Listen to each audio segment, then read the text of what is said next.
మాట్లాడుకుంటూ పోతే చాలానే ఉంది, చాలా డీటెయిల్గా ఎక్స్ప్లెయిన్ చేశాను. 5 రోజులు 30 మంది 13 సంవత్సరాల పాప చిత్రహింసలు, నరకం అంటే ఏంటో చూపించారు ఆ పాపకి. ఇప్పుడు రాజస్థాన్ మొత్తం నా కొడుకుల్ని చంపేయాలి అని చెప్పి మాట్లాడుతుంది.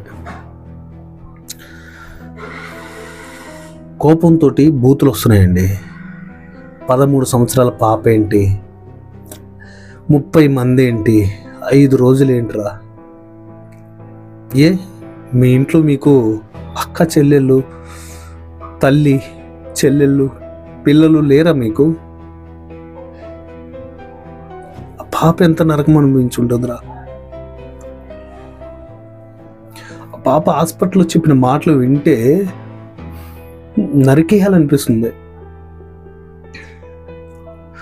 నేను చచ్చిపోతే నేను ఈ స్థితికి రావడానికి కారణమైన వాళ్ళు అనుకున్న వాళ్ళు బయటకు వస్తారని చెప్తుంది. సొసైటీలో మంచి ఎక్కడా లేదండి. ఒక తప్పు జరిగినా, ఎవరి మీద అనుమానం వచ్చినా, నాకెందుకులే, నాది కాదు కదా ప్రాబ్లం అని వెళ్ళిపోయే జనాలు ఎక్కువైపోతున్నారు సొసైటీలో. మరి ముఖ్యంగా హిందీ రాష్ట్రాల్లో అయితే మరీ ఎక్కువ. సో ఆ ఇన్సిడెంట్ ఏంటి, అసలు ఏం జరిగింది, దాని గురించి మీరు క్లియర్గా తెలుసుకోవాలి అంటే స్క్రీన్ మీద మీకు థంబ్నెయిల్ కనిపిస్తుంది కదా, ప్లే బటన్ పైన క్లిక్ చేయండి, ఫుల్ లెంత్ వీడియో చూడండి. నెక్స్ట్ వీడియోలో మళ్ళీ కలుసుకుందాం. Thank you.